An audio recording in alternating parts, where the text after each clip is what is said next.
Hello.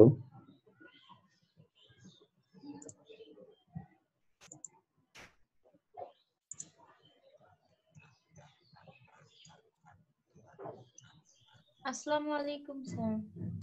ওয়ালাইকুম সালাম। তোমরা কেমন আছো সবাই? স্যার আলহামদুলিল্লাহ, আপনি কেমন আছেন? এই তো আছি, আলহামদুলিল্লাহ ভালো আছি।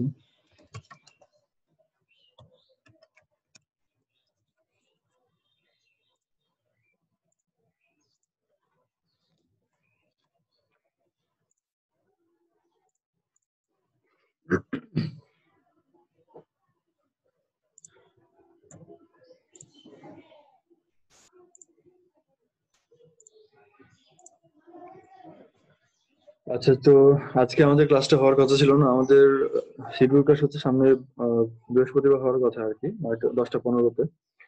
কিন্তু সেই ক্লাসটা আজকে একটু চেঞ্জ হয়ে আমরা এই ক্লাসটা নিচ্ছি আর কি। আর সেই দিন মানে আগামীকালকে 10টা 15-তে আমাদের আব্দুল রশিদ স্যার আমাদের ক্লাসটা নেবেন আর কি তোমাদের। তো আমরা যেটা পড়ছিলাম সার্কিট অ্যানালাইসিস, আমরা বলেছিলাম আজকে সিলেবাসের মধ্যে আমরা ঢুকবো। এ পর্যন্ত আমাদের সাথে বেসিক আলোচনা শুরু হয়েছে। আমরা আজকে সিলেবাসের মধ্যে সার্কিট অ্যানালাইসিস সম্পর্কে জানবো আর কি। তো এই সার্কিট অ্যানালাইসিস এর শুরুর আগে আমাদের কিছু টার্মিনোলজি আমাদের কিছু জানা দরকার। আমাদের সার্কিট অ্যানালাইসিস ব্যবহার হবে এরকম কিছু টার্ম সম্পর্কে আমাদের জানতে হবে আর কি। আমরা বেশ কিছু জেনে ফেলেছি অলরেডি, আমাদের আর অল্প কিছু হলে এটা হয়ে যাবে। সার্কিট, এটা তোমরা জানো, সার্কিট সম্পর্কে তোমরা জেনেছো যে আমাদের কতগুলো পার্টস এর কম্বিনেশনে আমরা একটা সার্কিট তৈরি করতে পারি। সেই পার্টস গুলো অবশ্যই রিয়েল পার্টস হতে হবে বা রিয়েল কম্পোনেন্ট হতে হবে। কিছু পাওয়ার সোর্স থাকবে, এটা কানেকশন থাকবে, সিগন্যাল সোর্স থাকবে, এগুলো সবগুলো মিলে আমরা কানেক্ট করে একটা যদি ইলেকট্রনিক কমপ্লিট একটা পাথ যদি তৈরি করা যায় সেটাকে আমরা বলি সার্কিট। এবং সেই সার্কিট হতে পারে ক্লোজ সার্কিট, হতে পারে ওপেন সার্কিট। সার্কিটে যদি একটা ইলেকট্রনের সম্পূর্ণ পাথ ঘুরে যদি আবার ওই পয়েন্টে ফিরে আসতে পারে সেটা ক্লোজ সার্কিট হয়, আর যদি আসতে না পারে সেটাকে আমরা বলি ওপেন সার্কিট। আর আরেকটা টার্ম হচ্ছে যেটাকে শর্ট সার্কিট বলা হয়। শর্ট সার্কিট মানে হলো আমাদের যে সার্কিটের মধ্যে কোনো পয়েন্টে পটেনশিয়াল থাকে হাই, কোনো পয়েন্টে পটেনশিয়াল থাকে লো। বুঝতে পারছো তো? মানে আমাদের সার্কিটে যখন আমরা কানেকশন দিই একটা ব্যাটারি বা ইএমএফ সোর্স আমরা কানেক্ট করি, তো ওই ইএমএফ সোর্সের একটা টার্মিনাল হয় আমাদের হাই পটেনশিয়ালের। তো কোনোভাবে যদি হাই পটেনশিয়ালের ওই পয়েন্টের সাথে আমাদের যদি কোনো আর একটা লো পটেনশিয়াল সার্কিট পয়েন্টের একদম যদি জিরো রেজিস্ট্যান্সের কানেক্ট হয়ে যায় বা খুব অল্প রেজিস্ট্যান্সের যদি কানেকশন হয়ে যায়, এটাকে আমরা বলি শর্ট সার্কিট, মানে সহজে যদি বলা যায়। আর আরো সহজ যদি বলতে তো আমাদের ওই কোন একটা সোর্সের নেগেটিভ পজিটিভ একসাথে করে দিলে সেটাকে আমরা শর্ট সার্কিট বলি আর কি। তো শর্ট সার্কিট এটা ইন্টেনশনালি করা হয় না, এটা আনইনটেনশনালি কখনো কখনো হয়ে যেতে পারে, অ্যাক্সিডেন্টালি এটা হয়ে যেতে পারে। আমরা অ্যাভয়েড করি শর্ট সার্কিট যেন না হয় আর কি। তবে সার্কিট অ্যানালাইসিস এর মধ্যে আমরা কোনো কোনো ক্ষেত্রে শর্ট সার্কিট ইচ্ছা করে করব, কারণ আমাদের অ্যানালাইসিসটা সহজ করার জন্য আমাদের শর্ট সার্কিট করার প্রয়োজন হবে। ব্যাটারি ছাড়া এটা কারেন্ট কিরকম হতে পারে বা ওই ব্রাঞ্চের কারেন্ট কেমন হতে পারে এটা আমাদের জানা দরকার হতে পারে। সেক্ষেত্রে আমরা শর্ট সার্কিট ইন্টেনশনালি করবো, কিন্তু প্র্যাকটিক্যালি কখনো ইন্টেনশনালি শর্ট সার্কিট করা হবে না, এটা অ্যাক্সিডেন্টালি হতে পারে। এখানে ছবিতে দেখানো হয়েছে একটা রেজিস্টরের দুই প্রান্তে একটা তার দিয়ে এরকম ভাবে কানেকশন করে দেওয়া হয়েছে। তো এটা মানে হলো আমাদের এই সোর্সের নেগেটিভ পজিটিভ একসাথে করে দাও, এটা হচ্ছে আমাদের শর্ট সার্কিট। তোমরা কি কথা ক্লিয়ার শুনতে পাচ্ছ?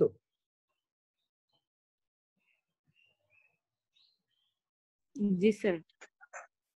আচ্ছা, শোনা যাচ্ছে। তাহলে এরপরে হলো সার্কিটের মেক অর ব্রেক। মেক মানে হলো সার্কিটের যেটা ওপেন সার্কিট যদি থাকে, এই সার্কিটে যদি ক্লোজ করো মানে সুইচ যদি অন করা হয়, কারেন্ট ফ্লো যদি চালু করা হয়, এটাকে আমরা বলি সার্কিট মেক। আর কোন একটা সার্কিটে কারেন্ট চলছে, এটাকে তুমি যদি সুইচ অফ করে দাও, এটাকে আমরা বলি সার্কিট ব্রেক। তো মেক আর ব্রেক বলতে এটাই বোঝায় আর কি, মানে জাস্ট সুইচটা অন করা বা অফ করা। আমাদের এখানে সার্কিট অ্যানালাইসিসে আমরা মেক বা ব্রেক এই নামে এটাকে চিনব। তোমাদের পার্টিসিপেন্ট কেবল 26 জন এরকমই থাকে না শীতের সকালে বলে এরকম কম হয়ে গেছে আর কি? স্যার আগের ক্লাসে 39 জন ছিল।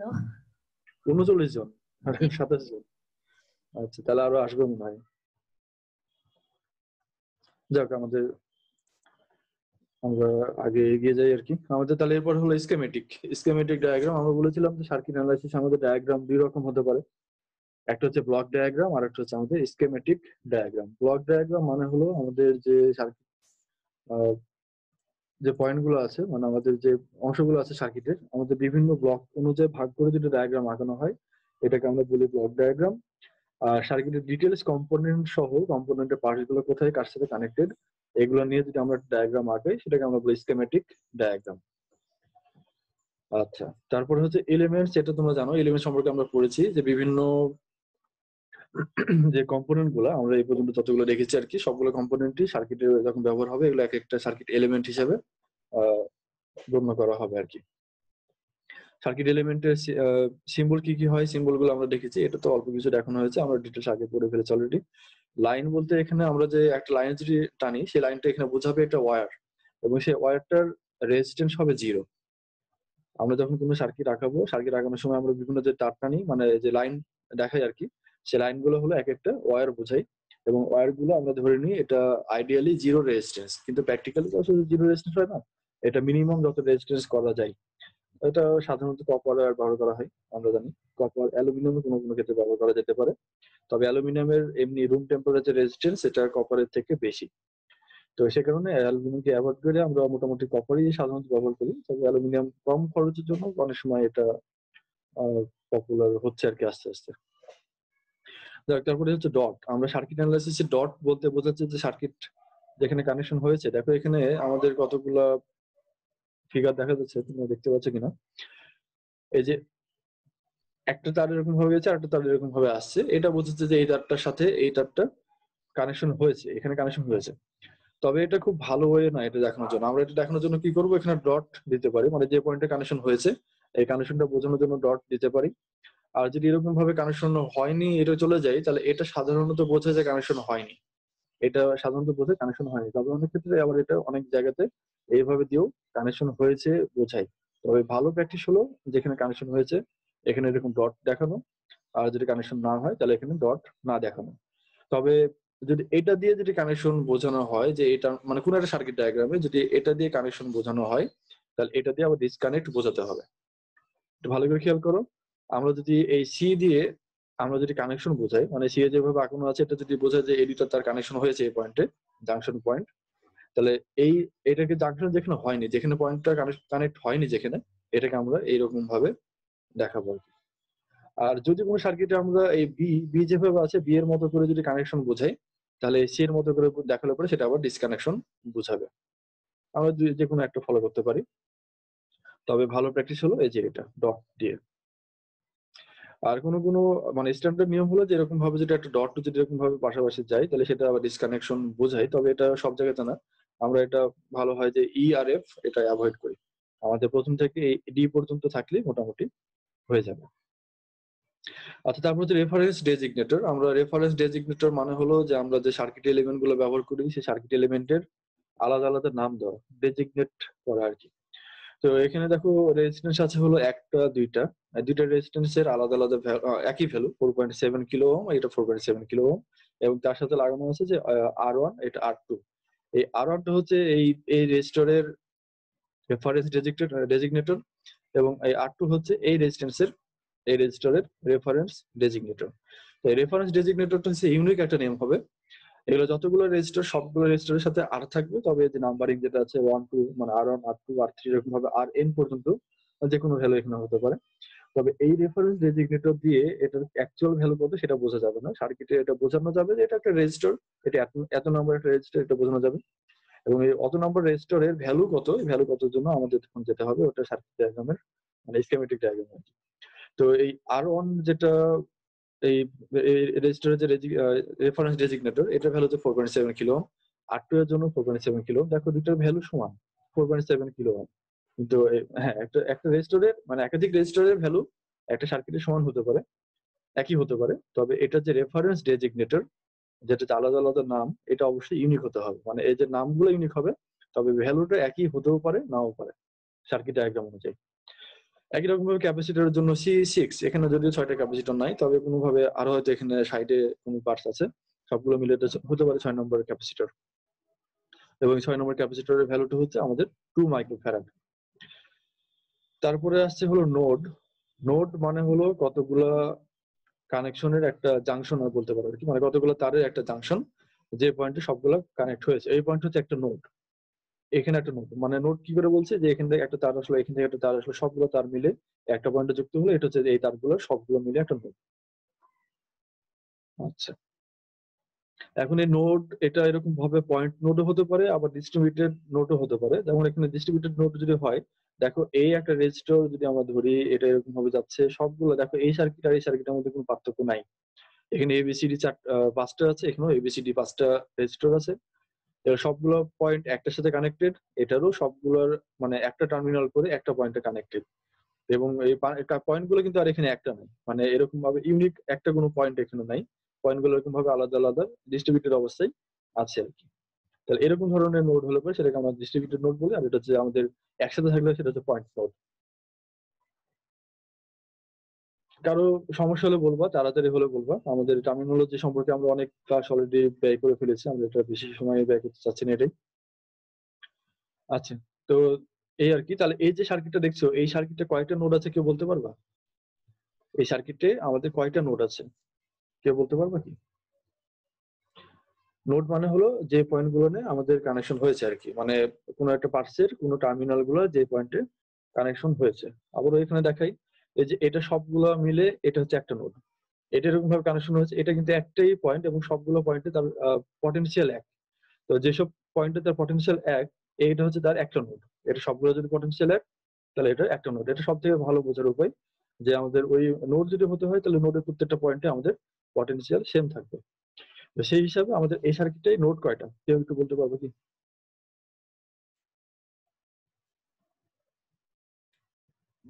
ভয়ের কিছু নাই, ভুল হতে পারে, বলো।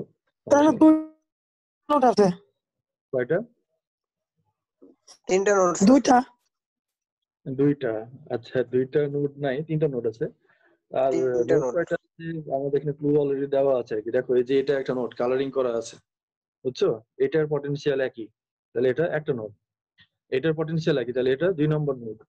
এটার পটেনশিয়াল সবগুলো একই, কারণ এটা একটাই কানেকশন, তাহলে এটা হচ্ছে আমাদের 3 নম্বর নোড। আর কোন নোড কি হতে পারে? আর কোন নোড এখানে নাই, তাহলে এটা মোট 3টা নোড এখানে আছে। তুমি হয়তো এই যে রেজিস্টারটা খেয়াল করোনি বলে 2টা নোড বলছো, এটা যদি না থাকতো তাহলে এই নিচেরটা সম্পূর্ণটা মিলে একটা নোড, আর উপরে সম্পূর্ণটা মিলে একটা নোড, 2টা নোড তখন হতো আর কি, যদি এই রেজিস্টার না থাকতো। আচ্ছা, তাহলে এবার ব্রাঞ্চ।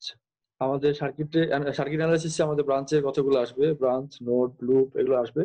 তো ব্রাঞ্চ বলতে কি বোঝাচ্ছে? ব্রাঞ্চ বলতে বোঝাচ্ছে যে আমাদের যে প্রত্যেকটা ইন্ডিভিজুয়াল কম্পোনেন্টই হলো আমাদের একটা সার্কিটের এক একটা ব্রাঞ্চ হিসেবে গণ্য হবে। তো দেখো, এটা সোর্স একটা কম্পোনেন্ট, এটা একটা ব্রাঞ্চ, রেজিস্টর এটা একটা ব্রাঞ্চ, এটা একটা ব্রাঞ্চ, বুঝছো? যতগুলো কম্পোনেন্ট এর ব্রাঞ্চ হবে ততগুলো সংখ্যা। আরো ভালোভাবে যদি বলা যায়, আমাদের কারেন্ট গুলো যতগুলো ডিভিশনে ডিভাইডেড হবে সবগুলো হচ্ছে তার আসলে ব্রাঞ্চ। যেমন যদি কারেন্টের কথা চিন্তা করো, যে এই কারেন্টের দিক থেকে যাচ্ছে, পজিটিভ দিক থেকে কারেন্ট বের হলো, বের হয়ে এদিকে যাচ্ছে একটা, তারপর এখানে একটা বের হতে পারে, এখানে একটা যেতে পারে, আবার এখান থেকে আবার ডিভাইড হতে পারে, এটা একটা এটা একটা, এরকম ভাবে যতগুলো ডিভিশন হতে পারে, আবার সবগুলো মিলে কম্বাইন হতে পারে, এগুলো মিলে হচ্ছে এক একটা করে ব্রাঞ্চ। সহজ হিসাব হলো যে আমাদের যতগুলো কম্পোনেন্ট ততগুলো ব্রাঞ্চ। স্যার এইটাতে তাহলে 4টা নোড আছে। এটাতে নোড আছে হলো এখান থেকে এই পর্যন্ত একটা, এখান থেকে এই পর্যন্ত একটা, দুইটা, এটা থেকে এই পর্যন্ত তিনটা, আর এই নিচে একটা চারটা। হ্যাঁ, 4টা নোড আছে। এটা 4টা নোড, কিন্তু ব্রাঞ্চ কয়টা? এই সার্কিটের ব্রাঞ্চ কয়টা? 6টা। ব্রাঞ্চ হচ্ছে 6টা, কারণ কম্পোনেন্ট হলো আমাদের 6টা, 4টা, 5টা রেজিস্টর এবং একটা সোর্স, সব মিলে 6টা কম্পোনেন্ট, তাহলে 6টা ব্রাঞ্চ, এবং 6টা কারেন্টই তুমি এখানে পাবা আর কি। তো এরপরে আমরা আসি যে লুপ। লুপ বলতে কি বোঝায়? আমাদের কোন একটা সার্কিটে কতগুলো কম্পোনেন্ট মিলে একটা ইলেকট্রন যদি এরকম হয় যে ও একটা জায়গা থেকে ঘুরে আবার ওই জায়গাতে ফিরে আসতে পারে, এরকম যতগুলো তুমি এরকম নিতে পারো সার্কিটের মধ্যে, সবগুলো হলো এক একটা করে লুপ। যেমন আমরা যদি এরকম একটা পয়েন্ট ধরি, এই পয়েন্ট থেকে একটা ইলেকট্রন গেল, এটা যে এখান থেকে এই পর্যন্ত যাচ্ছে, যে আবার এখান থেকে এখানে ফিরে আসতে পারছে, তাহলে এটা একটা লুপ হবে। আবার ইলেকট্রনটা এমন হতে পারে যে এদিক থেকে এখানে না যেয়ে সে এই ব্রাঞ্চে গেল, এই ব্রাঞ্চে যে এই ব্রাঞ্চ থেকে আবার এখান থেকে ফিরে আসলো, আবার এখানে আসলো, এটা একটা লুপ হতে পারে। সেটা এখান থেকে যে আবার এভাবে ফিরে আসলো, এটা একটা লুপ হতে পারে। একটা লুপের সাথে আরেকটা লুপের ওভারল্যাপ হতেই পারে, একটা লুপের মধ্যে হতে পারে আরেকটা লুপের কিছু অংশ ঢুকে আছে, এটা হতে পারে। কিন্তু আমরা লুপ মানে বলবো যে আমাদের কোন একটা সার্কিটে একটা ইলেকট্রন, এটা এক জায়গা থেকে যাত্রা শুরু করে এটা আবার ওই জায়গাতে যদি ফিরে আসতে পারে, তাহলে যে পাথে ফিরে আসলো এটা হচ্ছে তার একটা লুপ। সহজ কথা। তাহলে এই সার্কিটটায় কয়টা লুপ হতে পারে আমরা যেটা এখানে ছয়টা। দেখেছি? হ্যাঁ, কয়টা? ছয়টা। 6টা। আচ্ছা, আমরা অলরেডি ক্লু দিয়ে রেখেছি সব জায়গাতে আর কি। তো 6টা লুপ এখানে আছে। যত যাচ্ছে ছয়টা। হ্যাঁ, 6টা আছে। হ্যাঁ, আমাদের এই যে এটা একটা লুপ, এটা এখান থেকে এই 3টা রেজিস্টার মিলে একটা লুপ, এটা মিলে একটা লুপ। তাহলে 3টা হলো। তারপর তারপর দুইটা এই দুইটা করে এই 2টা মিলে একটা, এই 2টা মিলে একটা, তাই না? পুরোটা আবার মিলে এখানে এই একটা। 2টা মিলে একটা, আর পুরোটা একটা। সবগুলো মিলে হলো আমাদের 6টা লুপ, এবং সবগুলো এখানে আলাদাভাবে এখানে দেখানো হয়েছে কালো রং করে। তো এটা এই অংশগুলো আমি রেফারেন্স বই থেকে না, এটা নেট থেকে তোমার ইউডেমি না খান একাডেমি সম্ভবত ওদের ওয়েবসাইট থেকে আমি নিয়েছি এটা। যাক, তাহলে আমরা এরপর হচ্ছে মেশ। আমাদের লুপ হলো, লুপের পরে হচ্ছে মেশ। মেশ হচ্ছে আমাদের যে কোনো একটা লুপ, এই লুপের মধ্যে যদি একাধিক কোনো লুপ না থাকে, মানে আমাদের কোনো একটা লুপ তার মধ্যে অন্য কোনো লুপ নাই। অন্য কোনো লুপ নাই মানে হলো যে অন্য একটা লুপের অংশ হতে পারে, কিন্তু সেই লুপটা মানে এই একটা লুপের মধ্যে আরেকটা লুপ কমপ্লিটলি নাই। তাহলে এই ধরনের লুপ গুলোকে আমরা বলি মেশ। যেমন এখানে এই একটা লুপ হতে পারে, এই লুপটার মধ্যে দেখো এই লুপটার অংশ আছে, মানে আমরা যে সোর্স, এই রেজিস্টর এবং এই রেজিস্টর মিলে একটা লুপ আমরা কনসিডার করতে পারি। আবার এই রেজিস্টর, এটা এই 3টা রেজিস্টর মিলে এখানে আরেকটা লুপ কল্পনা করতে পারি, যেখানে একটা রেজিস্টর কমন থাকছে। তাই এই লুপের মধ্যে এটা আমাদের এই রেজিস্টারটা কমন, তাহলে এই একটা লুপের মধ্যে এই লুপটার কিছু অংশ ঢুকে আছে, কিন্তু এই লুপটার মধ্যে সম্পূর্ণ এই লুপটা আবার নাই, এবং এই লুপটা ইউনিক, এর মধ্যে অন্য কোনো লুপ তুমি দেখছো না। তাহলে এটা হচ্ছে আমাদের একটা মেশ। তাহলে সব লুপই মেশ না, কিন্তু সব মেশই আবার লুপ, এটা আমরা বলতে পারি, তাই না? তাহলে এখানে মেশ আছে কয়টা? 1 2 3টা। আর আর কোনো তুমি এখানে মেশ বের করতে পারবে না, কারণ তুমি যদি এটা নিতে চাও, এই লুপ যদি নিতে চাও, দেখো এই লুপের মধ্যে আমাদের আরো 2টা লুপ আছে। তাহলে 2টা লুপ যদি থাকে মানে একাধিক লুপ যদি হয়ে যায়, তাহলে সেটা আমাদের মেশ না, ওটা জাস্ট লুপ হিসাবে আমরা ধরবো। এটা ক্লিয়ার কি? সার্কিটের মধ্যে এগুলো একটু ক্লিয়ার দেখবে। হয়নি স্যার, এটা একটু আরেকটু বলতেন স্যার। লুপ, আচ্ছা, মেশটা। হ্যাঁ স্যার। হ্যাঁ, মেশ মানে হলো যে এটা লুপ। মেশ মানে হলো এক কথায় হলো লুপ, কিন্তু লুপের মধ্যে আর অন্য কোনো লুপ থাকা যাবে না। এটা একটা ইউনিক লুপ হবে, এটার মধ্যে অন্য কোনো লুপ থাকবে না। অন্য কোনো লুপ থাকবে না মানে হলো কমপ্লিটলি অন্য কোনো লুপ থাকবে না, তবে অন্য লুপের কিছু অংশ তার মধ্যে থাকতে পারে। যেমন এখানে এই সোর্স, রেজিস্টর, রেজিস্টর এটা মিলে একটা লুপ, আবার এখানে রেজিস্টর, রেজিস্টর এটা মিলে আর একটা লুপ। তাহলে এই যে এই রেজিস্টরটা, এটা এই লুপের অংশ, এই লুপের অংশ, তাই না? আমি যদি শুধু এই লুপটা কনসিডার করি, তাহলে এই লুপের মধ্যে আর একটা লুপ ঢুকে আছে, তবে এটা কমপ্লিটলি কোনো লুপ এর মধ্যে আর নাই, মানে এটা একটাই লুপ, এর মধ্যে তুমি আর ব্রাঞ্চ কোনো লুপ দেখতে পাচ্ছ না। তাহলে এটাকে আমরা একটা মেশ বলতে পারি। এখন আমরা যদি এই যে এই সোর্স, এটা এটা এটা এটা এই 4টা, মানে এই প্রথম যে 4টা রেজিস্টর এবং এই সোর্স, এটা নিয়ে যদি একটা লুপ কল্পনা করো, তাহলে এই লুপের মধ্যে আর কোন লুপ আছে কি? দেখো এই লুপটার মধ্যে আমাদের আরো 2টা লুপ আছে, একটা হচ্ছে এই লুপটা এবং এই লুপটা। তাহলে এই টোটাল এই লুপের মধ্যে যেহেতু আরো 2টা লুপ আছে, তাহলে আমরা এই যে বড় লুপ আমরা যেটা ধরলাম, এই লুপটাকে আমরা আর মেশ বলতে পারবো না, এটা শুধু লুপই বলতে হবে। ক্লিয়ার হলো কি? স্যার তাহলে কি স্যার দ্বিতীয় যে মানে সার্কেলটা আঁকানো হয়েছে এটা কি একটা মেশ হবে যদি আমরা দ্বিতীয় এটা 3টা এটা এটা রেজিস্টর নিয়ে? হ্যাঁ স্যার, এটা হ্যাঁ, এটাও একটা মেশ অবশ্যই, কারণ এই লুপের মধ্যে তুমি আর অন্য কোনো লুপ দেখছো না। অন্য লুপের অংশ আছে এখানে, এই লুপের অংশ এই লুপের অংশ ঢুকে আছে, তবে কমপ্লিট অন্য কোনো লুপ এর মধ্যে নাই। তাহলে এটা মেশ। জি স্যার, এবার তাহলে ক্লিয়ার স্যার। হ্যাঁ, একই রকম ভাবে এটাও একটা মেশ, এর মধ্যে আর একটা লুপের অংশ আছে, কিন্তু কমপ্লিটলি অন্য কোনো লুপ নাই। কিন্তু আগের ফিগার আর এই ফিগার কিন্তু দেখো একই একই সার্কিট, কিন্তু এখানে যে নীল রঙের কালার করে যে লুপটা দেখানো হয়েছে, সেই লুপের মধ্যে আমরা আরো 2টা লুপ দেখতে পাচ্ছি। তাহলে ওই নীল রঙের কালার করে যে লুপটা, ওটাকে আমরা মেশ বলতে পারছি না, ওটা জাস্ট লুপ। কিন্তু এই ইন্ডিভিজুয়ালি এই যে সার্কেল যেগুলো আছে, প্রত্যেকটা আলাদা আলাদা মেশও হবে, লুপ তো হবেই। তাহলে সব লুপই এক একটা মেশ, কিন্তু সব লুপ আবার মানে সব সব মেশ আবার কিন্তু মানে মানে সব মেশই লুপ, কিন্তু সব লুপ আবার মেশ না, যেটা বলতে চাচ্ছিলাম আর কি। ক্লিয়ার হলো কি? জি স্যার। আচ্ছা, ক্লিয়ার হলো। এরপরে আমরা তারপরে রেফারেন্স নোড, আমরা এরপরে যাই রেফারেন্স নোড। আমাদের সার্কিটে যখন আমরা কাজ করি, ওই সময় কাজ করার জন্য আমাদের কিছু পয়েন্টের রেসপেক্টে আর একটা পয়েন্টের ভোল্টেজ কত আমাদের এটা জানা দরকার হয়। তো যে পয়েন্টের রেসপেক্টে আর একটা পয়েন্টের ভোল্টেজ, মানে ওটা পটেনশিয়াল কত, ভোল্টেজ বলে ভুল হবে, আর একটা পয়েন্টের পটেনশিয়াল কত, এটা আমরা যখন জানতে চাচ্ছি, ওই রেফারেন্স পয়েন্টটাকে আমরা বলি রেফারেন্স নোড। নোড মানে হলো আমাদের সার্কিটের একটা পয়েন্ট, মানে আমাদের কানেকশন একটা পয়েন্ট, হতে পারে আমরা এই যে এই পয়েন্টে বলছি, এই পয়েন্টের রেসপেক্টে এটার ভোল্টেজ কত, এটার রেসপেক্টে এটার ভোল্টেজ কত, আমাদের মাপার দরকার হতে পারে। তো তাহলে এটার রেসপেক্টে যদি আমরা ওই পটেনশিয়াল গুলো যদি আমরা মাপি, তাহলে এটা হচ্ছে আমাদের রেফারেন্স নোড। এখন এই রেফারেন্স নোড সাধারণত কাকে নেওয়া হয়? রেফারেন্স নোড সাধারণত নেওয়া হয় আমাদের সার্কিটের যে গ্রাউন্ড, এই গ্রাউন্ডকে রেফারেন্স নোড হিসেবে নেওয়া হয়, অথবা যে টার্মিনালে আমাদের সব থেকে বেশি তোমার ইয়ে আছে, যে কানেকশন আছে, বেশি টার্মিনাল আছে বা বেশি ব্রাঞ্চ আছে সবচেয়ে, ওই বেশি ব্রাঞ্চ আলা যে পয়েন্টটা, সেই পয়েন্টটাকে আমরা রেফারেন্স নোড হিসাবে ধরতে পারি। সাধারণত এটা এই দুটো ধরা হয়, তবে সব থেকে বেশি হলো আমাদের ওই গ্রাউন্ডটাকে নোড হিসাবে, রেফারেন্স নোড হিসাবে নেওয়া হয় আর কি। এবং সব থেকে বেশি যদি খেয়াল করো, আমাদের সব থেকে বেশি যে ব্রাঞ্চ, এটা সাধারণত গ্রাউন্ডেই হয়।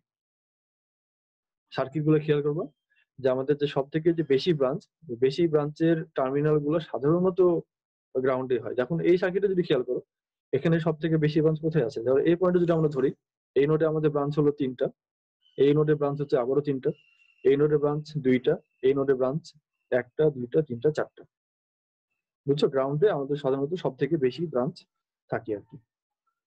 তাহলে যদি আমরা বলি যে সব থেকে বেশি ব্রাঞ্চের যে পয়েন্ট, এটা আমাদের রেফারেন্স নোড, তাহলে ওটা কোনো কোনো সার্কিটের জন্য আলাদা হতে পারে, তবে বেশিরভাগের জন্য এটা প্রযোজ্য যে ওটা আসলে আমরা নেগেটিভ টার্মিনালটাকে বলছি বা গ্রাউন্ডটাকে বলছি।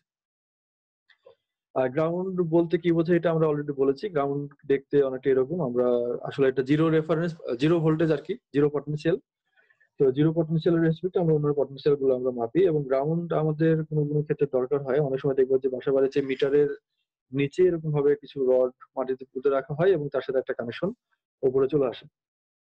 তো এটা হচ্ছে আমাদের মূলত, এটা হচ্ছে গ্রাউন্ড। তো এই গ্রাউন্ডের কাজ হলো আমাদের বাসা বাড়িতে যদি বলো, তাহলে এটা হচ্ছে মানে তোমার সেফটি দেওয়া আর কি। সেফটি এনশিওর করা হচ্ছে আমাদের গ্রাউন্ডের কাজ। কারণ হলো অনেক সময় দেখা যায় যে আহ, তোমার ইয়াগুলো, আমাদের এই যন্ত্রপাতি যেগুলো আমরা ব্যবহার করি, সেগুলো কিছু ডিফেক্টিভ হতে পারে। ডিফেক্টিভ হওয়ার কারণে সেখানে কিছু বডিতে কিছু এডি কারেন্ট তৈরি হতে পারে, বা এডি কারেন্টের জন্য শর্ট লাগে। তো যদি গ্রাউন্ডেড ভালোভাবে করা থাকে, তাহলে এডি কারেন্ট বা ওই ডিফেক্টিভ যে পটেনশিয়ালটা আমরা এখানে পাচ্ছি, সেটা আসলে আর থাকে না, ওটা জিরো হয়ে যায় গ্রাউন্ডের মাধ্যমে। তোমরা কি খেয়াল করেছো যে সিপিইউ এ যদি হাত দাও, তাহলে ওখানে একটা শক লাগে? খেয়াল করেছো কি? জি স্যার। জি কম্পিউটারের স্যার। সিপিইউ এর যে বডি, ওখানে হাত দিলে পরে শক লাগে, তাই না? তো কারণটা কি? কারণ ওখানে এডি কারেন্ট কিছু তৈরি হয়, কিছু এক্সট্রা কিছু ওখানে ভোল্টেজ এখানে পাওয়া যায় কি বডিতে, যেটা পাওয়ার কথা না। কিন্তু ওই ভোল্টেজটা আসলে জিরো হওয়া উচিত, কিন্তু জিরো ওখানে হতে পারছে না। কারণ হলো যে তোমাদের গ্রাউন্ডটা ভালো মতো করা নাই। তো যদি ভালোভাবে যদি গ্রাউন্ড করা থাকে, তাহলে ওই যে কারেন্টটা তুমি শর্ট খাচ্ছে যেটা, ওটা আসলে আর বডিতে থাকবে না। ওই কারেন্টটা তখন ওই গ্রাউন্ডের মাধ্যমে মাটিতে চলে যাবে, এবং আর কোনো শর্ট লাগবে না আর কি বডিতে। তো যাই হোক, আমাদের গ্রাউন্ডের কাজ হলো মূলত এটা, এবং আমাদের সার্কিটে গ্রাউন্ডের কাজ হলো আমাদের রেফারেন্স ভোল্টেজ যখন থেকে আমরা ওর রেসপেক্টে মাপতে পারি, এবং ইলেকট্রনের একটা পাথ দেয় যে ওটা সম্পূর্ণ ইয়া করে সার্কিট ঘুরে আবার এই সোর্সে ফিরে যাওয়ার একটা পাথ মূলত গ্রাউন্ডটাই আমাদেরকে দেয় আর কি। তারপর ইম্পিডেন্স। ইম্পিডেন্স কথাটা তোমরা ফার্স্ট ইয়ার থেকে পরিচিত। ইম্পিডেন্স মানে আমাদের রেজিস্ট্যান্সের মতোই একটা জিনিস, তবে পার্থক্য হলো যে এটা হলো আমাদের ফ্রিকোয়েন্সি ডিপেন্ডেন্ট। ইম্পিডেন্স হলো ফ্রিকোয়েন্সি ডিপেন্ডেন্ট রেজিস্ট্যান্স, আমরা সংক্ষেপে বলতে পারি, তাই না? যেমন কোন একটা সার্কিটে যদি শুধু রেজিস্টর না থাকে, রেজিস্টরের জায়গায় রেজিস্টরের সাথে যদি আমাদের ইন্ডাক্টর এবং ক্যাপাসিটর যদি থাকে, তাহলে তার ইয়াটা মানে কারেন্ট ফ্লো এর যে বাধা, এটা দুইটা জিনিসের উপর নির্ভর করে আর কি। একটা হচ্ছে মানে ফ্রিকোয়েন্সি, আর হচ্ছে পটেনশিয়াল। তো আমাদের এমনি যদি কোনো ইন্ডাক্টর বা ক্যাপাসিটর না থাকতো, শুধু রেজিস্টর যদি হতো, তাহলে কারেন্ট ফ্লো শুধুমাত্র পটেনশিয়ালের উপর ডিপেন্ড করতো, এর ফ্রিকোয়েন্সির উপরে কোনো ডিপেন্ডেন্সি থাকতো না। তো ওই ফ্রিকোয়েন্সি ডিপেন্ডেন্সির জন্য আমরা যেটা পাচ্ছি, যে বাধাটা পাচ্ছি, ফ্রিকোয়েন্সি ডিপেন্ডেন্স যে বাধাটা পাচ্ছি, সেটা হলো আমাদের ইম্পিডেন্স। তো ইম্পিডেন্সের জন্য এটা ফর্মুলা আমরা জানি যে জেড কে সাধারণত ইম্পিডেন্স বোঝায়। Impedance equals to root of সার্কিটের যে রেজিস্টিভ যে এলিমেন্ট গুলো আছে সেটার স্কোয়ার প্লাস তোমার যে রিয়াক্টিভ রিয়াক্টিভ যে এলিমেন্ট গুলো আছে। রিয়াক্টিভ মানে হলো ফ্রিকোয়েন্সি উপর ডিপেন্ড করে যে রিয়াকশনটা হয়, রিয়াক্টিভ এলিমেন্ট হলো একটা ইন্ডাক্টর এবং ক্যাপাসিটর, এই দুটাই। তো এটার টোটাল রিয়াক্টেন্সের উপরে হোল স্কয়ার। তাহলে রেজিস্ট্যান্সের স্কোয়ার প্লাস রিয়াক্টেন্সের স্কোয়ার, এর রুট নিলে আমরা যা পাই সেটা হচ্ছে ইম্পিডেন্স, এটা আমরা পাচ্ছি আর কি। তাহলে ইম্পিডেন্সের square equals to resistance square plus reactance square total সার্কিটের, এটা আমরা বলতে পারি। আর ইম্পিডেন্সের আমরা ইনভার্স নিতে পারি। ইম্পিডেন্সের যদি ইনভার্স নেওয়া হয় এটাকে আমরা অ্যাডমিটেন্স বলি। আমাদের খুব একটা দরকার নেই, আমাদের ইম্পিডেন্সটা হলেই হবে। ইম্পিডেন্সের ইনভার্স হলো অ্যাডমিটেন্স। বুঝছো? তো এই এক্স যেটা আমরা রিঅ্যাক্টেন্স যেটা বলছিলাম, এই রিঅ্যাক্টেন্স হতে পারে দুই রকম, একটা হচ্ছে ইন্ডাকটিভ রিঅ্যাক্টেন্স আর একটা ক্যাপাসিটিভ রিঅ্যাক্টেন্স। এটা তোমরা সেকেন্ড ইয়ারও এলআর সিআর যে এক্সপেরিমেন্ট করেছিল সেখানে এটা পেয়েছো। তো এই এক্স টোটাল যে রিঅ্যাক্টেন্স এটা ইকুয়ালস টু এক্সেল, মানে inductive reactance minus capacitive reactance.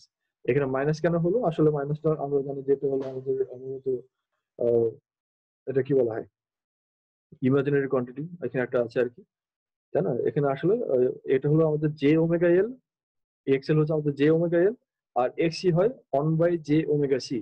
তো 1/j মানে হলো আমাদের মাইনাস জে, ওই মাইনাস জে করার জন্য আমাদের এখানে একটা মাইনাস চলে আসে আর কি, কিন্তু আমরা আসলে এখানে যোগই করি। তো যাক, আমাদের ইম্পিডেন্স কথাটা আমাদের জানা দরকার। ইম্পিডেন্স মানে আসলে বোঝাই এটা হচ্ছে আমাদের ফ্রিকোয়েন্সি ডিপেন্ডেন্ট একটা রেজিস্টার, সরি রেজিস্ট্যান্স, যেটা ফ্রিকোয়েন্সির উপর ডিপেন্ড করে। ফ্রিকোয়েন্সি যদি জিরো হয় তাহলে আমাদের ইম্পিডেন্সটা হলো আসলে এই রেজিস্ট্যান্সের সমান। ফ্রিকোয়েন্সি যখন জিরো, ইন্ডাকটিভ ক্যাপাসিটিভ রিঅ্যাক্টেন্সের টোটাল ভ্যালুটা, মানে টোটাল যে রিঅ্যাক্টেন্স, এই টার্মটা জিরো হয়ে যাবে। এবং এই টার্মটা যদি জিরো হয় তাহলে এই ইম্পিডেন্স আর রেজিস্ট্যান্স এখানে সমান হয়ে গেল আর কি। আচ্ছা, তো এটা এই পর্যন্ত হলো আমাদের টার্মিনোলজি, আমাদের মোটামুটি এগুলো বললেই হয়ে যাবে। আর আরো কিছু লাগলে পরে আমরা সামনে এটা বলে নেব।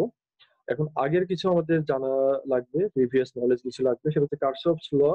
এটা আমাদের জানা দরকার, এটা তোমরা জানো আর কি, ফার্স্ট ইয়ারে পড়েছো, ইন্টারমিডিয়েটেও পড়েছো। কারশফস এর ফার্স্ট লটা আমরা কি বলে, কেসিএল বা কারশফস কারেন্ট ল। কারেন্ট ল হচ্ছে আমাদের কোন একটা নোডে, মানে সার্কিটের কোন একটা নোড, আমরা নোড মানে অলরেডি জানি যে ব্রাঞ্চ গুলো যে পয়েন্টে যুক্ত হয় এটাকে আমরা বলি এক একটা নোড। এবং নোডে যতগুলো কারেন্ট, মানে নোডে বসে যদি তুমি দেখো যে যতগুলো কারেন্ট আসছে এবং যতগুলো কারেন্ট বের হয়ে যাচ্ছে, এই সবগুলো কারেন্টের যোগফল জিরো। এটা হচ্ছে আমাদের কেসিএল বা কারশফস কারেন্ট ল। ইনকামিং কারেন্ট হলো এখানে I1 I2 I3, আর আউটগোয়িং কারেন্ট হচ্ছে I4 I5। তো আউটগোয়িং কারেন্ট যেহেতু আউটগোয়িং, আমরা এটাকে একটাকে মাইনাস দিব আর ইনকামিং গুলোকে প্লাস দিব, তাহলে টোটাল যদি সাম নাও তাহলে এটা হয় জিরো। তাহলে summation of I equals to zero. কিছু বলছো? ল্যাব ম্যাম কে মিস করছো? আচ্ছা, মিস করো, আচ্ছা করতে পারো। ম্যাডাম অনেক ভালো ক্লাস নিতেন আর কি এই বিষয়গুলো। যাক, আর আসলে ফার্স্ট ইয়ার থেকে ম্যাম হচ্ছে এই জিনিসগুলো পড়াইছে তো অনেক, তাই মানে মনে পড়লো ম্যামকে হঠাৎ করে। হ্যাঁ হ্যাঁ, সেটাই আসলে। ম্যাডাম অনেক ভালো মানুষ এবং অনেক ভালো ক্লাস নেন, অনেক ভালো বোঝান এগুলো। আচ্ছা, তো আমরা কারেন্টের যে টোটাল সাম আমরা এখানে দেখেছি, এই যে এটাকে সামেশন অফ আইও বলতে পারি, ইকুয়ালস টু জিরো, এটা হয়। যাক, তাহলে এরপরে আমরা কারশফস সেকেন্ড ল, যেটা কেভিএল বলা হয় এটাকে, কারশফস ভোল্টেজ ল। কারশফস ভোল্টেজ ল হচ্ছে আমাদের সার্কিটের একটা ক্লোজ লুপ। যদি আমরা নিই, আমরা লুপ সম্পর্কে আগে জেনেছি। লুপ মানে হলো আমাদের একটা ইলেকট্রন এক জায়গা থেকে শুরু করে সম্পূর্ণ পাথ ঘুরে আবার ওই পয়েন্টে ফিরে আসলে সেটাকে আমরা একটা লুপ ধরতে পারি। এবং লুপ তুমি সার্কিটে ইচ্ছা মতো ধরতে পারো। আমাদের মোট কন্ডিশন হলো এটা যে একটা ইলেকট্রনকে ঘুরে সম্পূর্ণ পাথ ঘুরে আবার ওখানে ফিরে আসতে হবে, যে পাশে ফিরে আসতে পারবে সেটাই লুপ, ইচ্ছা মতো ধরে নিতে পারো। তো এই লুপে, মানে যে কোনো লুপ আমরা যদি এরকম ভাবে ধরি, তাহলে সেই লুপে যদি কোনো ভোল্টেজ সোর্স যদি থাকে, তো তাহলে ওই ভোল্টেজ সোর্স ইকুয়ালস টু হবে প্রত্যেকটা পয়েন্টে যে পরিমাণ আমাদের যে ভোল্টেজ ড্রপ হবে সেটার যোগফলের সমান। তাহলে এখানে আমাদের কোনো ভোল্টেজ সোর্স নাই, আমরা দেখছি কোনো ইএমএফ সোর্স এখানে নাই। তাহলে ইএমএফ সোর্স না থাকলে আমাদের রাইট সাইডে আমরা এটা জিরো দেখেছি। এবং প্রত্যেকটা পয়েন্টে যে ভোল্টেজ ড্রপ, এটা হতে পারে এখানে ভোল্টেজ ড্রপ ভি এবি, এটা হতে পারে ভি বিসি, এটা ভি সিডি, আর এটা ভি ডিএ। তো এই সবগুলো V AB, V BC, V CD, V DA, এগুলো সবগুলো যদি যোগ করো তাহলে এটা হবে জিরো। কেন জিরো? কারণ এখানে কোনো ইএমএফ সোর্স নাই বলে এটাতে জিরো। কিন্তু তাহলে কারেন্ট ফ্লো করছে কোথায়? কারেন্ট ফ্লো করছে কারণ হলো এই সার্কিটটা, এটাই কমপ্লিট সার্কিট না, এর আশেপাশে আরো পয়েন্ট আছে, আরো ব্রাঞ্চ আছে, সেগুলো থেকে আমাদের এখানে কারেন্ট আসছে, এটা কমপ্লিট সার্কিট না। তো যাক, তাহলে আমাদের এখানে সবগুলো পটেনশিয়াল যদি আমরা যোগ করি, মানে পটেনশিয়াল ড্রপ যদি যোগ করি, তাহলে আমরা এখানে পাবো হলো এটার ইএমএফ সোর্সের ভ্যালুর সমান। তো এই দুটো ল আমাদের জানা দরকার ছিল, আমরা এটা একটু রিমাইন্ড করলাম। এরপর আমাদের সিলেবাসের আসলে প্রথম টপিক যেটা সুপারপজিশন থিওরেম, এই সুপারপজিশন থিওরেমে আমরা আসি। এই সুপারপজিশন থিওরেম হচ্ছে আমাদের যে কোনো লিনিয়ার নেটওয়ার্ক যদি থাকে, লিনিয়ার নেটওয়ার্ক মানে হলো এটার কম্পোনেন্ট গুলো linearly current voltage relation follow করে, এরকম ধরনের কম্পোনেন্ট গুলো হচ্ছে লিনিয়ার নেটওয়ার্ক। আসলে নেটওয়ার্ক মানে হলো আমাদের যে সার্কিট এলিমেন্ট গুলো আমরা যে কানেকশন গুলো দিচ্ছি এটাই হলো আসলে নেটওয়ার্ক, সার্কিটের যে কানেকশন গুলো এটাই আসলে নেটওয়ার্ক। তাহলে নেটওয়ার্ক আর সার্কিট ডায়াগ্রাম বা সার্কিট এর মধ্যে তাহলে আবার গুলিয়ে ফেলো না, সার্কিট ডায়াগ্রাম বা সার্কিট আর নেটওয়ার্ক একই না। নেটওয়ার্ক মানে এরকম যে এটা জাস্ট কানেকশন গুলা। তুমি যদি এখানে কোনো সোর্স না দিতা, যদি এরকম ভাবে একটা রেজিস্টার, এটা একটা রেজিস্টার, এই রেজিস্টার, এদিকে কোনো কিছু নাই, এদিকে কিছু নাই, তাও এটা একটা নেটওয়ার্ক হতো। কিন্তু এটা কোনো সার্কিট হতো না, কারণ এখানে কোনো সোর্স নাই, ইলেকট্রন ফ্লো করার কমপ্লিট পাথ নাই। বুঝছো? তো এরকম সোর্স, ইলেকট্রন ফ্লো করার সম্পূর্ণ একটা কমপ্লিট পাথ এরকম যদি থাকে সেটাকে আমরা বলি সার্কিট। আর যদি জাস্ট কতগুলো কম্পোনেন্টকে যদি একসাথে আমরা কানেক্ট করি, যে কোনো একটা ওয়েতে কানেক্ট করা হতে পারে, তো এই কানেকশন গুলোকে আমরা বলবো মূলত নেটওয়ার্ক। তো যাক, তাহলে আমাদের লিনিয়ার নেটওয়ার্ক মানে হলো আমাদের লিনিয়ার কম্পোনেন্ট থাকবে এবং সেই কম্পোনেন্ট গুলো কোনো একটা নেটওয়ার্কে মানে একটা কানেকশনের আওতায় আসবে। তো এরকম ভাবে কোনো একটা লিনিয়ার নেটওয়ার্ক যদি থাকে তাহলে যে কোনো একটা ব্রাঞ্চে, ধরো এই ব্রাঞ্চটাই হতে পারে, এই ব্রাঞ্চে কোনো একটা সোর্স মানে একাধিক সোর্স যদি থাকে তাহলে প্রত্যেকটা সোর্সের জন্য আলাদা আলাদা ভাবে যে পরিমাণ কারেন্ট ফ্লো হতো এই টোটাল কারেন্টটা আসলে সেই কারেন্টে ফ্লো হবে। আবারও বলছি, কোন একটা লিনিয়ার নেটওয়ার্ক যেখানে আমাদের ইম্পিডেন্স ইনক্লুডেড, ইম্পিডেন্স আছে, সেখানে যে কোনো একটা ব্রাঞ্চে যে পরিমাণ কারেন্ট ফ্লো হচ্ছে, যদি একাধিক সোর্স থাকে তাহলে যে পরিমাণ কারেন্ট এখানে ফ্লো হচ্ছে সেই কারেন্টটা হচ্ছে মূলত ওই প্রত্যেকটা যে সোর্স ছিল এই সোর্স গুলো আলাদা আলাদা ভাবে যদি থাকতো তাহলে যে পরিমাণ কারেন্ট এর মধ্যে দিয়ে ফ্লো হতো সেই কারেন্টের সমান কারেন্ট এখানে ফ্লো হবে। এটাই বোঝানো হচ্ছে আর কি। বুঝছো?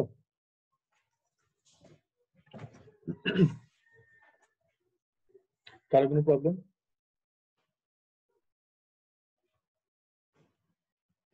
আচ্ছা, তাহলে এখানে আমাদের টোটাল কারেন্ট, আচ্ছা টোটাল কারেন্ট আমরা এখানে এটা উপরে উঠে গেছে কোনোভাবে, যখন আমরা এটাকে এখানে দিই।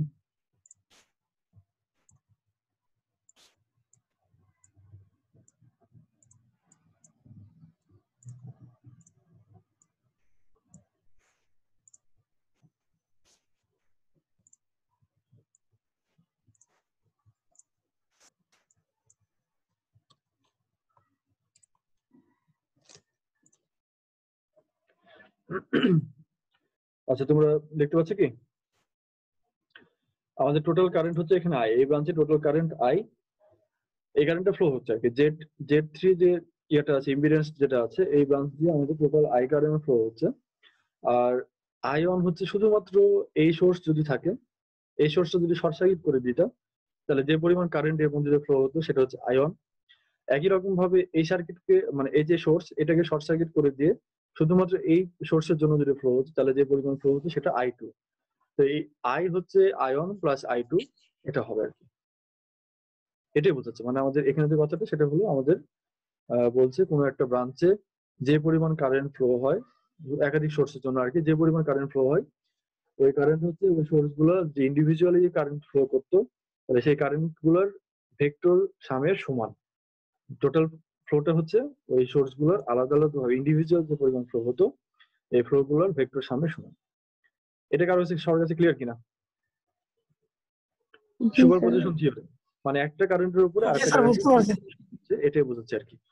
তো এটা আমাদের প্রমাণ করতে হবে যে এই আই ইকুয়ালস টু যে আয়ন প্লাস আই টু হয়, মানে সুপার পজিশন থিওরেম এটা যেটা বলছে এটা আসলে যে এখানে হবে এটা আমাদের আসলে প্রমাণ করা লাগবে। এখানে সোর্স এটা আমরা এখানে দেখেছি প্লাস মানে সেখানে দেখেছি এটা আসলে এসি সোর্সও হতে পারে, ডিসিও হতে পারে। আমরা যেহেতু এখানে বলছি এটা ইম্পিডেন্স তাহলে এটা আমাদের হতে হবে এসি সোর্স। তাহলে এখানে প্লাস মাইনাস কেন? প্লাস মাইনাস কারণ হলো আমাদের যে কোনো একটা সার্টেন টাইমে এটা মাইনাস এটা প্লাস, পরবর্তী হাফ সাইকেলে এটা মাইনাস হবে এটা প্লাস হবে। বুঝছো? তাহলে যে কোনো একটা হাফ সাইকেলের জন্য আমাদের এই টার্মিনালটা মাইনাস এবং এই টার্মিনাল প্লাস, এই টার্মিনাল মাইনাস এই টার্মিনাল প্লাস এটা দেখানো হয়েছে। এবং সেই হাফ সাইকেলের জন্য আমরা বলতে পারি কারেন্টটা এই ডিরেকশনে ফ্লো করছে। এখানে যদি অ্যারো দেখেছি এদিকে তাহলে এটা অবশ্যই পজিটিভ হতে হবে, তাহলে এই ডিরেকশনে এটা ফ্লো হতে হবে, এটার জন্য কারেন্ট এই ডিরেকশনে ফ্লো হতে হবে। এই যে ফ্লোটা এটা ভ্যালু হচ্ছে আয়ন, এই কারেন্ট যেটা ফ্লো হচ্ছিল সেটা হচ্ছে আয়ন, এবং এই সোর্সের জন্য যেটা ফ্লো হচ্ছিল সেটা আই টু। এবং টোটাল কারেন্ট যদি এখানে মাপা হতো দুইটা সোর্সকে অ্যাক্টিভ রেখে তাহলে সেই কারেন্ট হতো আই, টোটাল কারেন্ট আই। তো আমরা ফ্লো করব, আমাদের এটা প্রমাণ করব। প্রমাণ করার জন্য আমাদের সর্বপ্রথমে যে মেশ ইকুয়েশন আমরা যেটা লিখবো, এখানে দেখো মেশ কয়টা আছে, এটা একটা মেশ হিসেবে আমরা ধরতে পারি, তাই না? কারণ এটা একটা লুপ, এই লুপের মধ্যে আর কোনো লুপ নাই। দেখো ভালো করে, এই লুপটা একটা লুপ এবং এই লুপের মধ্যে আর কোনো দ্বিতীয় লুপ নাই, এই লুপের কিছু অংশ আছে, তাহলে এটাকে আমরা একটা মেশ বলতে পারি। সোর্স, জেড অন ইম্পিডেন্স এবং জেড থ্রি যে ইম্পিডেন্স, এই তিনটা মিলে আমাদের এটা একটা মেশ। একই রকম ভাবে জেড টু, জেড থ্রি এবং এই ই টু সোর্স, এগুলো সবগুলো মিলে আবার আর একটা মেশ। তাহলে দুইটা মেশ আছে এখানে। ওই মেশ গুলোর যে মেশ ইকুয়েশন যেটা হবে সেটা হচ্ছে ইউ ওয়ান ইকুয়ালস টু, দেখো আসলে কি হয়, আমরা জানি যে আই ইকুয়ালস টু কি, আই ইকুয়ালস টু কি বলে আমরা, ভি বাই আর, জানো না, ভি ইকুয়ালস টু তাহলে I r, v equals to I times r, মানে কারেন্ট টাইমস রেজিস্ট্যান্স। তো এখানে কারেন্ট টাইমস কি হবে, এখানে আমাদের রেজিস্ট্যান্স নাই, এখানে আছে ইম্পিডেন্স। ইম্পিডেন্সকেও কিন্তু আসলে আমরা যেটা মাপি সেটা ওহমস ইউনিটে মাপি। রেজিস্টার যেরকম ভাবে আমরা ওহমস ইউনিটে মাপি যে এত ওহমস এত ওহমস, এরকম ভাবে এই রেজিস্ট্যান্স ইম্পিডেন্স গুলো ওহমস ইউনিটেই মাপা হয়। তাহলে এটা যে টোটাল ইএমএফ যদি হয় ই ওয়ান, তাহলে ই ওয়ান সমান আমরা কি বলতে পারি, আমাদের যে কে ভিএল যেটা কারশফস ভোল্টেজ ল যেটা, এই কারশফস ভোল্টেজ ল অনুযায়ী এই যে এই লুপ যেটা বা এই মেশ যেটা, এই মেশে আমাদের ইএমএফ সোর্স আছে ই ওয়ান। তাহলে ই ওয়ান সমান হলো এই প্রত্যেকটা ইন্ডিভিজুয়াল ব্রাঞ্চে যে পরিমাণ পটেনশিয়াল ড্রপ হলো সেটা, এবং সবগুলো যদি যোগ করো তাহলে এখানে হবে এর মধ্যে কারেন্ট ফ্লো ছিল, এটার মধ্যে ফ্লো কত, আই, তাই না, এটার মধ্যে ফ্লো হচ্ছে আয়ন। তাহলে এখানে আমাদের এই জেড অন আয়ন, এটা এভাবে দেখো, তাহলে E one equals to Z one plus Z three, Z one Z থ্রির সাথে আমাদের ফ্লো হচ্ছিল মূলত যে এটার জন্য যে কারেন্টটা ফ্লো হচ্ছিল আয়ন, এই আয়ন ফ্লোটা হচ্ছিল এই সোর্সের জন্য। এটার সাথে আমরা এখানে যে পরিমাণ ড্রপ পেতাম সেটা হচ্ছে এখানে জেড অন টাইমস আয়ন, এখানে যে পরিমাণ ড্রপ হতো সেটা হচ্ছে জেড থ্রি টাইমস আয়ন। আবার এটার জন্য একটা ফ্লো ছিল, এটার জন্য যে ফ্লো ছিল সেটা হচ্ছে আমাদের আই টু, তো সেই আই টুটা হবে তাহলে এখানে এই Z three into I two. তাহলে এখানে আয়নকে যদি কমন নেওয়া হয় তাহলে আমরা এখানে পাবো হলো Z one plus Z three into I one plus Z three into I two. তাহলে ই ওয়ান ইকুয়ালস টু এটা পাওয়া যায়। একরকম ভাবে ই টু এর জন্য কি পাওয়া যায়, ই টু এর জন্য আমরা, এটা হচ্ছে আমাদের ইএমএফ সোর্স, মানে এই লুপের জন্য ইএমএফ সোর্স হচ্ছে ই টু, এবং এখানে ড্রপ হচ্ছে এটার জন্য আমাদের ফ্লো আই টু, তাহলে এখানে ড্রপ হবে Z two into I two.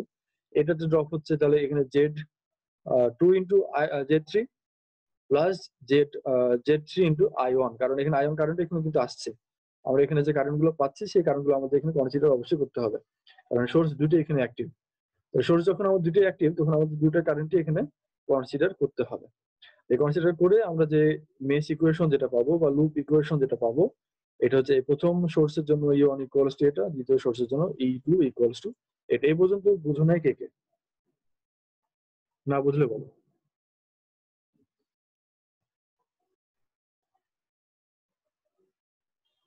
সবাই বুঝেছো? জি স্যার।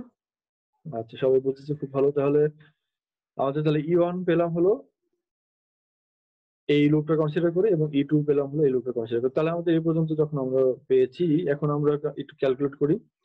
এই যে এই ইকুয়েশন টু, এই ইকুয়েশন টু থেকে আমরা করব হলো আয়ন কত এটা বের করব। ইকুয়েশন টু থেকে তাহলে আমরা কি করতে পারি, এটাকে আয়নকে বামে নিয়ে, এটাকে বামে নিয়ে আসো, ডানে বামে যদি করা হয় আয়ন আই টু এগুলো সব যদি আমরা ডানে বামে যদি করো, এটাকে বামে নিয়ে গেলে এটা ডানে থাকবে, তাহলে এখানে I one equals to E two divided by Z three minus এটা, মানে এই টার্মটা দিয়ে আমরা এটাকে ভাগ করে দিচ্ছি, এই জেড থ্রি দিয়ে এগুলোকে ভাগ করে দিচ্ছি। তাহলে এখানে Z two plus Z three divide by Z three into I two, তাহলে আয়ন এখানে পেলাম। আমাদের সার্কিট অ্যানালাইসিস মানে হলো সার্কিটের বিভিন্ন নোডে কত পটেনশিয়াল এবং ভোল্টেজ কত এটা জানা। সার্কিট অ্যানালাইসিস মানে হলো আমাদের সার্কিটের বিভিন্ন পয়েন্টে ভোল্টেজ এবং কারেন্ট, আমাদের যে জানা সূত্র যেগুলো আছে, ওহমস ল হতে পারে, এটা কেসিএল হতে পারে, কেভিএল হতে পারে, যে কোনো ল এর মাধ্যমে ওই বিভিন্ন পয়েন্ট গুলো এর ভোল্টেজ কারেন্ট এই ভ্যালু গুলো আমাদের বের করতে পারে। এটা হচ্ছে আমাদের সার্কিট অ্যানালাইসিস। তো আমরা সার্কিট অ্যানালাইসিসের মাধ্যমেই এই সুপারপজিশন থিওরেমটা প্রমাণ করছি। তো এখানে এই পর্যন্ত তাহলে হলো। এখন আয়নের ভ্যালু হচ্ছে এটা, দেখো এখানে আয়ন আমাদের জানা দরকার, আই টু জানা দরকার, কারণ হলো আমাদের এই পয়েন্টে কারেন্ট কত ভোল্টেজ কত আমাদের জানা দরকার। তাহলে আয়ন আমরা যখন জানছি, আই টু আমাদের জানতে হবে ব্রাঞ্চ কারেন্ট, কারণ আমাদের প্রমাণ যেটা হবে সেটা হচ্ছে I equals to I one plus I two. আমাদের কারশফস সুপারপজিশন থিওরেম অনুযায়ী আমরা যেটা বলতে পারি সেটা হলো, এটা আমরা লিখে দিই তাহলে তোমাদের সুবিধা হবে। I equals to ion plus I2, এটা আমাদের প্রমাণ করতে হবে আর কি। এটা আমাদের সুপারপজিশন থিওরেম, এটা আমাদের প্রমাণ করা লাগবে। তো এই আয়ন প্লাস I2 যখন আমাদের করতে হবে, তাহলে আয়ন আমাদের জানা দরকার, I2 আমাদের জানা দরকার, ব্রাঞ্চ কারেন্টগুলো। তাহলে আমরা কি করবো, এই I2 কে জানতে হবে। এটার জন্য এখন এই আয়নের যে ভ্যালুটা আমরা পেলাম, এই ভ্যালুটাকে এখন 1 নম্বর ইকুয়েশনে আমরা বসিয়ে দিই। তাহলে ওই 1 নম্বর ইকুয়েশনে কোনো I1 থাকছে না, পিওরলি I2 থাকছে। সেখান থেকে আমরা I2 বের করবো এবং পরে ওই ভ্যালুটা আবার আরেক জায়গায় বসিয়ে দিয়ে আমরা আয়নটাকে নিয়ে আসবো। আমাদের জাস্ট আমরা যে আগে যে প্রতিস্থাপন পদ্ধতি যেভাবে তোমরা ক্যালকুলেট করো, তো একই রকম নিয়মে আমরা এটাকেও ক্যালকুলেশন করবো আর কি। তাহলে আয়ন ইকুয়ালস টু, তাহলে এটা পেয়েছি। এবার ওই ভ্যালুটা এখানে যদি আমরা বসাই, এই 1 নম্বর ইকুয়েশনে যদি বসাই এই আয়নের জায়গায়, তাহলে এখানে Z1 প্লাস Z3 থাকছে ইনটু এই যে টোটাল জিনিসটা প্লাস Z3 ইনটু I2। তাহলে এটা আমরা লিখতে পারলাম। তারপরে এটাকে আমরা Z2 plus Z1 plus Z3 যে টার্মটা এখানে ছিল, এটাকে ভিতরে এটাকে গুণ করে দাও, এটাকে গুণ করে দাও। এটাকে গুণ করে তুমি যেটা পাবা সেটা হচ্ছে এই জিনিসটা, এবং পরে বাইরে এটা থাকছে আর কি। এই পর্যন্ত কারোর কোনো সমস্যা থাকার কথা না, জাস্ট মাল্টিপ্লিকেশন আমরা করছি। তারপরে এখন এটাকে যদি গুণ করা হয়, এই যে ব্র্যাকেটের মধ্যে যেটুকু টার্ম আছে আমাদের এটা তো হুবহু চলে আসলো।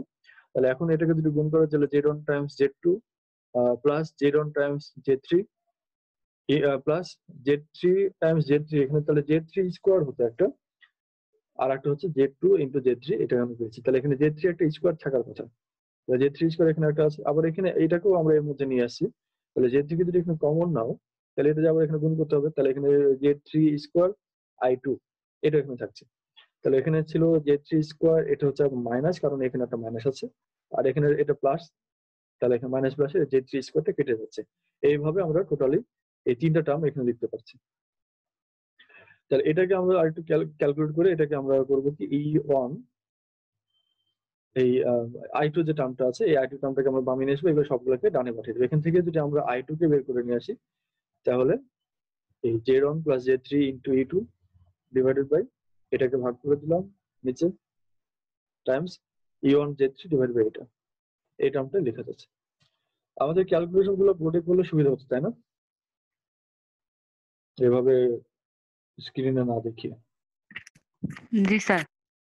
স্যার অনেক বেশি পড়া হয়ে যায়, একটু কম করে পড়ালে ভালো হতো।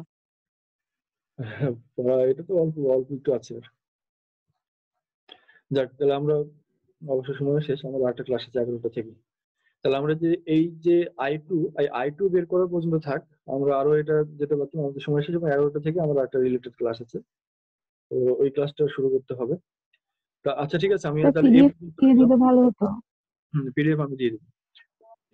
এটা আর একটা কাজ করা যেতে পারে, এটা হলো আমরা ওই ইকুয়েশন বোর্ডে লেখার থেকে আমরা যদি এখানেই লিখি হুবহু, মানে এখানে লিখলে তো তোমরা বুঝতে পারবে আর কি, তাহলে কি হয় কিনা জি স্যার। সেটা ভালো হবে। আচ্ছা ঠিক আছে, তাহলে আমরা সামনে ক্লাসে এভাবে চেষ্টা করবো। তাহলে এই পর্যন্ত হয়ে থাকলো, আমরা এটাকে একটু অন্য কালার করে রাখি যাতে এটা চেনা যায়।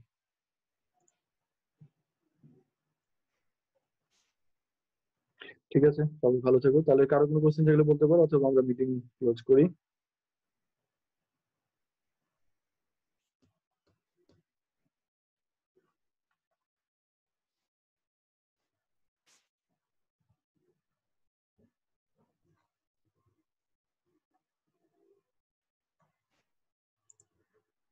ঠিক আছে, সবাই ভালো থেকো তাহলে।